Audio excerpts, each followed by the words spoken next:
Hey everybody, welcome to Hit Rewind. This episode we'll be discussing the two invasions of the body snatchers of my lifetime. I'm old.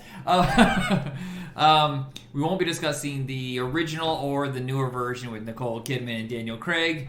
We're doing the 78 and 93 versions. I'm your host, Michael, and Kersey's on the other side. Hey, how's it going? Was a long, meandering opening, but I think I kind of got it right. No, that makes sense. I think it was good.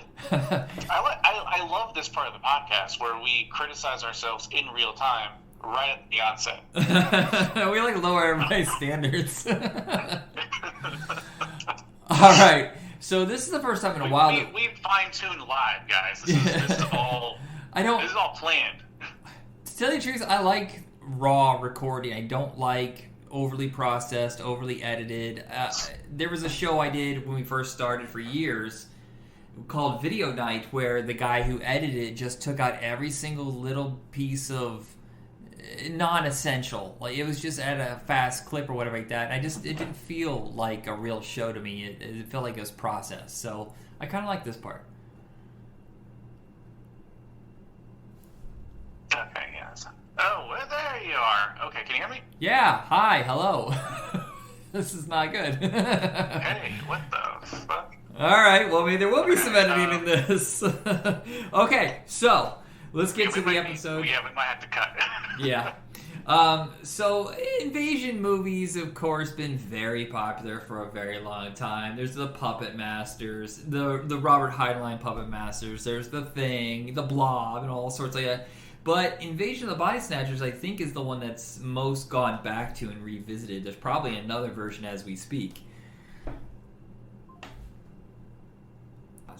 So this is basically the gold standard, the one that they keep revisiting, remaking, and I think the 78 version might be the best version, but the 93 is insanely good, and it's really a shame that the 93 version is the one that was thrown away by the studio. Yeah, actually, I was surprised when I mean, at first I want to kind of push back on something you were saying that this one is the movie that gets revisited, which is true, over movies like The Thing. But I would say because The Thing doesn't really, and those other movies that you mentioned, don't really have anything you can update about it. They're just like good movies that are about a specific thing. Whereas like what is so interesting about this concept is that it can be adapted and updated over time, and I think that's why it gets the revisiting treatment. Yeah.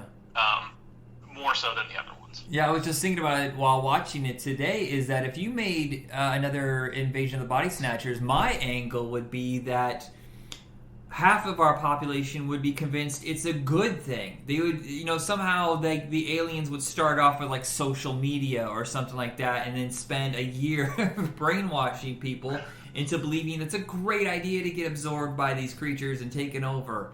And, and they'd be like, celebrities, I'm going into the pod lab or whatever, I'm about to be taken over, I'm live streaming. Yeah, they're going to do the pod challenge.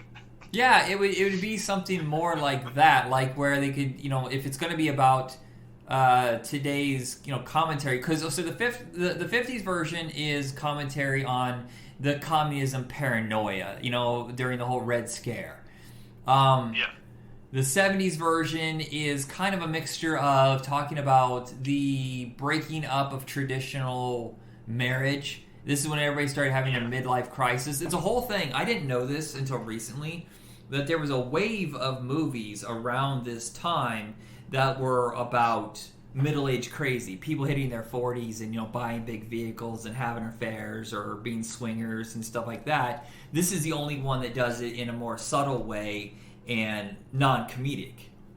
See, that's so funny that you mentioned that, because that's literally what I was thinking of when I was watching it.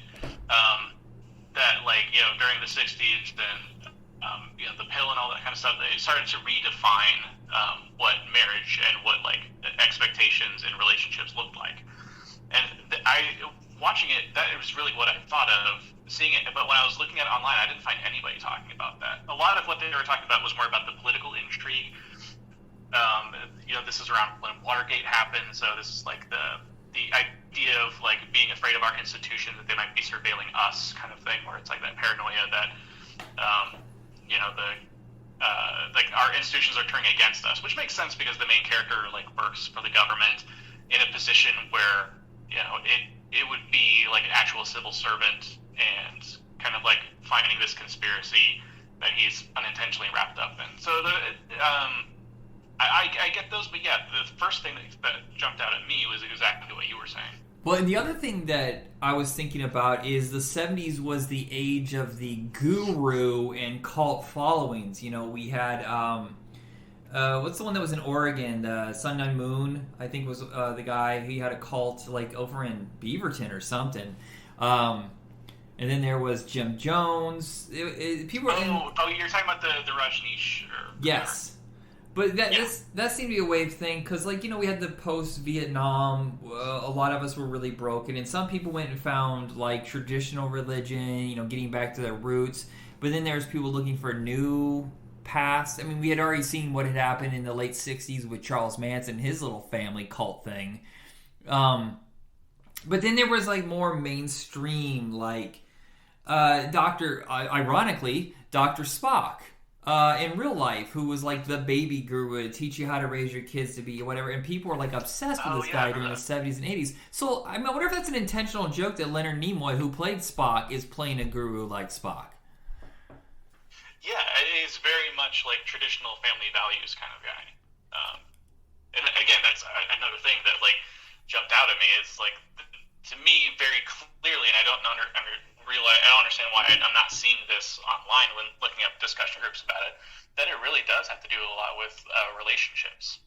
Yeah, and here's the thing, is that's the kind of stuff when you say, oh, this movie's very dated, it's of its time period. I like that. When it's talking about what's going on in that era, not, oh, everybody has, like, Donald Sutherland has the perm or whatever, for some reason was a fad for men, you know, and oh, look, bell bottoms and disco and stuff like that. There's more to the 70s than just straight up just visual, you know, comedic stuff. Like, oh, look at that brown. Everything's brown. Yeah, very beige. Yeah, and I think, but taking out all of that, though, if it was just a straightforward horror film, you know, with no subtext and everything, it's still really entertaining and scary as hell. Yeah, oh, for sure. Another thing oh man, I was going to say something. Oh yeah, another thing that I really enjoyed about it that you don't see that much anymore, and maybe this movie is another one of those reasons why, but seeing government civil servants, or however you want to say it, as like the hero of a movie. Yeah. Like when Donald Sutherland's first introduced, he's like a fucking action hero. Just like kicks open the doors of some French restaurant, and everyone's like afraid of him, and he's just like inspecting soup for rat turds. Yeah, he's just the person to help board. You know, like you don't really see the government, people who work in government, as that anymore. Like now they're just like bland zombies. And I'll say this, and if I'm ignorant, you can correct me, listeners, later. I've seen the 50s version, but I don't think I've seen it in 30 years. So I don't recall a lot of the elements that were brought into it, but I don't remember it being that well explained. I mean, the whole opening is saying, you know, explains how this what do you want to call it, like almost like a fungus, parasite, amoeba thing that's coming out of the sky. And you know, it's unlike a lot of alien movies where it's like a real creature or like a big alien with a goofball head. You know, this is just like minuscule life forms that attach itself. It's basically a parasite. It lives off of the plants that it's around and takes over, and then beyond, it gets stronger and stronger until it needs to take over us. Yeah. And introducing the scream, you know, the pointing scream bug eye thing, that scream, especially the way they do where they curl their tongue and just mouth agape, is horrifying. Yeah, I mean, like, I've always seen it kind of as a joke before, but actually watching it in its full context, that scene is legitimately terrifying. Yeah.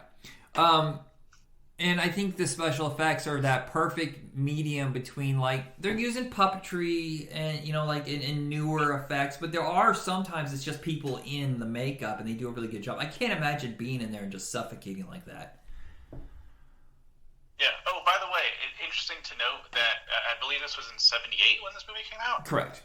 It features a woman topless and is still considered PG. Yeah, there's. I think that would last. I think the last time I saw a PG movie with nudity was Doc Hollywood in 1991. But there were complaints. Doc Hollywood, really? It was in theaters as PG, but when it hit video, it got changed to PG-13. But she walks out of the water topless, and you're like, "How is that PG?" Oh my God. I do not remember that part of the movie. It's in the very beginning when Michael J. Fox, after his car crashed or whatever, he's sleeping by a tree or whatever, and wakes up to see the main female, whatever, walking out of the lake or whatever, topless. Yeah. Well, I mean, I literally only remember one thing about that movie. Oh, okay. And it's him. It's Michael J. Fox standing somewhere, and that's the only image that is conjured in my mind. Oh, okay. Maybe it's just the poster. I think I just had the poster. Yeah, I was gonna say maybe that's what it is. And this is from the writer who would go on to do Buckaroo Banzai and Big Trouble in Little China, and he brings kind of an oddball tone to this. He didn't direct it, but you can see there's an influence where he's casting unusual people in, like the heroes of this are just normal everyday people. And not just talking about the characters, I'm talking about the actors. But I love that there's just a slight eccentric twist. I mean, this is basically where I think most of the world got introduced to Jeff Goldblum. Yeah. Man, I just can't imagine, before this, I think he had only ever done Death Wish, where he shaved his head and he was one of the guys in the beginning. But this is kind of on brand. He didn't have a shaved head in that one. I thought he had a girl hair. Did he? I gotta watch it again. Back then. I haven't seen it forever. I thought he shaved his head, but I think he was wearing a headband to hold his hair. Okay, well, you know what? We should go back. I'm getting an itching for going back to some exploitation films of the 70s. Yeah. I got a perfect one for you, by the way. We'll talk about it later. Well, here, and this is a side note, right? Let's take a commercial break real quick. I've noticed that 90s nostalgia still isn't really kicking in. People, every time I think we're going to get into the 90s with the general public's nostalgia, nope. We are still getting our asses dragged back to the 80s because now we have all these sequels to the 80s movies. And I'm like, all right. At best, we're around 92, 93. No one gives a shit about anything after 1994. So maybe it's time to take a break and go back to the 70s because I just picked up the whole Omen trilogy. Oh, nice. Yeah. So anything else you want to say about this version? Yeah, not much else to say. I thought it was excellent. It's definitely my favorite of the two. I love having sort of the everyday common people as sort of heroic characters, and not only just in the type of job that they have, but also just Donald Sutherland looks a little schleppy. Yeah, that's your hero. That's your protagonist. That's the person that you're identifying with, and you don't really see that much anymore. So it's a really interesting, really well-made movie that I would highly recommend. Well, I think is interesting is that both movies are about families being torn apart. One literal and then one figurative. They're so close to each other and they're such good friends and they rely on each other, and watching them get torn apart, I think hurts more in this one than it does in the 93 version where they're literal family, because you don't spend a lot of time with the parents really. Now the brother and sister, that one hurt. Yeah, for sure.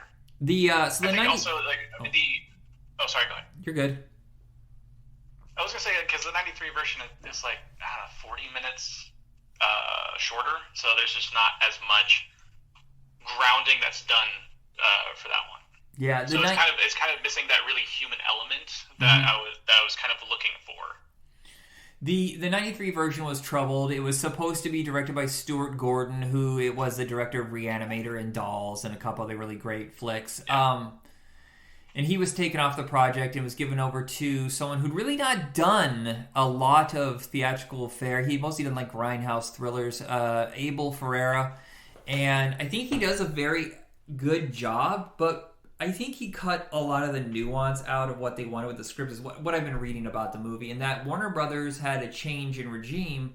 And what they like to do when new guys take over a studio is they like to throw away some flicks just as punishment to show they're the boss. And that's the stupidest fucking thing I've ever heard of. You already spent the money, dumbasses. The stockholders are waiting around. Yeah. I mean, despite how troubled the production is, and despite its sort of, I don't want to say lack of subtlety, but just not a lot of nuance to it, it's still really well made. Yeah, and I'm wondering if the subtext of this one is we are just coming out of the Reagan-Bush era, because that ended in '92, And everybody in the 80s was Republican, basically. I mean, it's insane. If you look at the 84 elections, every single state except one went to Reagan. I've never seen a blowout victory like that. And everybody was all about money, money, money, capitalism, military, whatever. And we're in the last stages of our war with, the Cold War or whatever. And I wonder if this movie was a commentary on that rah, we all have to be alike in this America's the greatest thing ever kind of idea.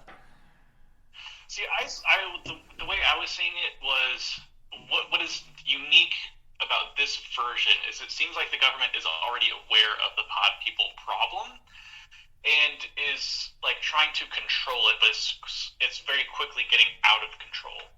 So I kind of saw it more as like the effects of like post-war people having to like go back to regular society, and like we're just not prepared for that, and a lot of leaks happening about the government's involvement and Iran-Contra, that kind of shit. It's kind of like there's a lot of blowback from that. Yeah, I tried really hard to figure out the subtext of this one, and it's not as... I feel like there's some nuance like cut out of this to help explain it, because I really wanted to be like, okay, this means this, I just didn't know. Yeah. And we could speculate forever, partly because there isn't really a lot to anchor it to a specific idea. Yeah. And this one is pretty self-contained in its location, unlike the other movie where it's all in San Francisco, where this one's basically on one military base and just trying to escape from that. And I thought that was claustrophobic, and I really liked that idea, is that they're just trapped in such a small place, but it's such a big idea. These things are going to get out and take over the whole world, but they have a chance. Yeah, it kind of is more of like a zombie film, especially at the end. But like, there was that scene where the wife is taken over, and then she's giving that like really dramatic speech about like it's already too late. Yeah. And that was actually a really effective speech. I did. Honestly. Yeah. Where are you gonna go? That was really creepy. Where are you gonna hide? Yeah, exactly. It's like, oof. Yeah. And I really like Forrest Whitaker's speech. He's not in the movie very long, but you just watch him just like completely unravel and in the fear. I mean, he has a gun, and he, you think that he has a chance of fighting him off and protecting, and other people, and he just can't. No matter what, he's going to be taken over. So he just kills himself. Right? Yeah, he's aware of like how dire the situation is. Yeah. One of the only people that is aware of just how screwed up the situation is now. Now that the containment's broken, like it's over. There's no hope. Yeah. What I like about both movies is that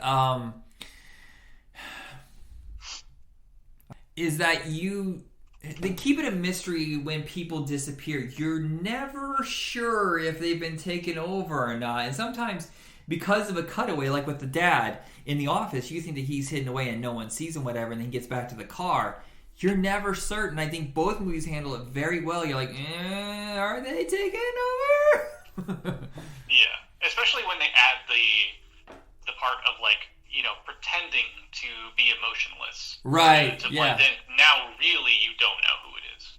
Yeah, I think Gabrielle Moore did a very good job, and this is a sister who's desperately trying to keep her brother safe, and this one is much more action-packed. I mean, this one fucking moves like a freight train. So while it does ditch a lot of the more complex character stuff, it does not bore. Oh, for sure, yeah. And that's what I was saying, like, near the end, it kind of turns into a zombie film. Yeah. It does have that sort of excitement to it of trying to just escape a horde of, I don't know if you want to call them infected, just pod people. Escaping a horde of pod people who have the intelligence of human beings, or maybe even more intelligent. And that's kind of what makes it more terrifying. Yeah, they explained in the first movie that they collect all of their memories so that they're not really lost. And I'm like, but it's the argument that I've seen in horror movies, like where if you're bitten by a zombie and you're taken over, or you're bitten by a vampire, are you still you? Do you still have a soul, in quotation marks? That brings up that kind of question. But also, in the 93 version, they don't really explain that. They're just like, oh, it just sucks up all your juices. Yeah, I think another big difference between the two is how the creatures behave. In like the 78 version, it was like, these are just creatures, this is just what they do to replicate. There isn't like this sense of an agenda to them. This is just how they understand how to survive, whereas like the 93 version is I feel like it's much more of a conspiracy, a much more hostile intent. Right. And I can't remember, in the 93 version, they don't come down as like spores, right? They land in the water as like fully fledged pods. Am I wrong? I can't even remember. I remember the whole thing with they came through water, but I don't remember exactly what the process was. Yeah. The 2010 version, it was also a fucking mess, but at the end result isn't worth it either. That's one of those movies that kept getting reshot, and then when I saw it, I was like, oh, they shouldn't even bothered. Yeah, I know that's one of those just like sunk cost problems where it's like, we already spent like $30 million. Yeah. I mean, what's another $5 to finish it, you know? Actually, I heard that they spent $70 million on that fucking thing reshooting. Holy shit. Yeah. They wanted to make it more action-packed because it was coming out in the summer, which sometimes... Look, if you spend a lot of money on a movie, I get it, if you want to make your money back, but sometimes there's also the wrong time to release a movie, and Invasion of the Body Snatchers is never the kind of movie that should be released in the summer. No. All right, anything else you want to say about these movies before we go? No, I recommend both. Just beware. The second one is, a little bit of a mess. It doesn't have as much like character development. It doesn't have as much explanation of what the creatures are, and there really isn't a lot of like metaphor in it either. So, but you can just kind of take away what you want out of it. So there's that element to it. Mm-hmm. But it's interesting. It's just not as good. Yeah. All right. So that's it, everybody. You know where to find us, and have a good night. Good night, folks.